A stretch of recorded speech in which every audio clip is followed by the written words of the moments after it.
మేము ఢిల్లీ పబ్లిక్ స్కూల్లో వైఎస్ జగన్మోహన్ రెడ్డి గారు చదువుకుంటున్నట్టు మీ సర్టిఫికేట్స్ తీసుకొచ్చి చూపిస్తాం. పవన్ కళ్యాణ్ గారు, నారా లోకేష్ గారు ఎక్కడ చదువుకున్నారో తీసుకొచ్చి చూపించగలరా? అంటే వీళ్ళు ఏంటంటే మేము అధికారంలో ఉన్నాం కదా, మమ్మల్ని ఎవరు అడుగుతారు అని చెప్పేసి వీళ్ళు ఇష్టం వచ్చినట్టు చేస్తున్నారు. ఇది ఎల్లకాలం ఒకేలా ఉండదు.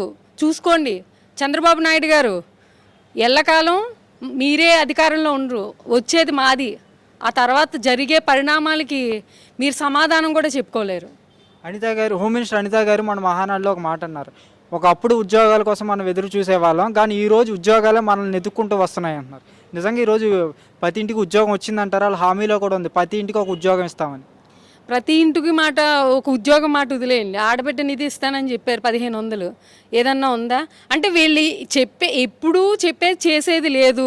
ఉద్యోగాలు ఎవరికి ఇచ్చారండి? ఉద్యోగాలు ఎంతమందికి వచ్చేసినాయి? పోనీ చూపించండి.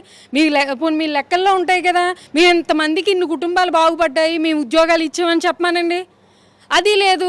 ఎవరో మీకేంటంటే మీకు సపోర్ట్ చేసిన వాళ్ళకి, మీకు పాదయాత్ర చేసిన వాళ్ళకి, మీతో పాటు పాదయాత్రలు చేసిన వాళ్ళకి డిఎస్సిలో కొంతమందిని తీసుకుని సెలెక్ట్ చేసి వాళ్ళకి ఉద్యోగాలు ఇచ్చే తప్పించి, నిజంగా కష్టపడి రాసిన వాళ్ళకి, కష్టపడి చదువుకున్న వాళ్ళకి ఎవరికైనా ఉద్యోగాలు వచ్చినాయా? ఇప్పుడు అదే కదా, యువత అంతా కూడా ఉద్యోగాలు అన్నారు, ఇప్పుడు వరకు ఉద్యోగాలు ఇవ్వలేకపోయారని రోడ్డెక్కారు.